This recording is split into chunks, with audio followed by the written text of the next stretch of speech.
औराद तालुका जमगी बल्ली 11,11,500 ರೂಪಾಯಿ ಮೌಲ್ಯದ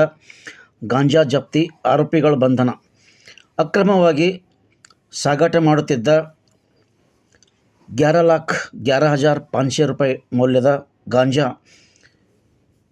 ಔರಾದ್ ತಾಲೂಕಿನ ಜಮಗಿ ಬಲ್ಲಿ ಸಂತಪುರ ಪೊಲೀಸ್ ಠಾಣೆ ಪೊಲೀಸರು ಶುಕ್ರವಾರ ಮುಂಜಾನೆ 8ಕ್ಕೆ ಜಪ್ತಿ ಮಾಡಿಕೊಂಡು ಆರೋಪಿಗಳ ವಿರುದ್ಧ ಕ್ರಮ ಕೈಗೊಂಡಾರ. ಬೀದರ್ SP ಪ್ರದೀಪ್ ಗುಂಟಿ ಅವರ ಮಾರ್ಗದರ್ಶನದಾಗ DYSP Shivanand Pawar Shetty, circle inspector ರಘುವೀರ್ ಸಿಂಗ್ ಠಾಕೂರ್ ಅವರ ನಿರ್ದೇಶನದ ಮೇರೆಗೆ ಸಂತಪುರ ಪೊಲೀಸ್ ಠಾಣೆ PSI ದಿನೇಶ್ ಹಾಗೂ ಸಿಬ್ಬಂದಿ ಸೇರಿ 10,35,000 ರೂಪಾಯಿ ಪಾನ್ಶೆ ಗಾಂಜಾ,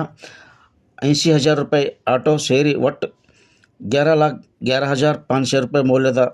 ಸ್ವತ್ತು ಜಪ್ತಿ ಮಾಡಿಕೊಂಡು ಆರೋಪಿಗಳನ್ನು ಬಂಧಿಸಿ ಸಂತಪುರ ಪೊಲೀಸ್ ಠಾಣೆದಾಗ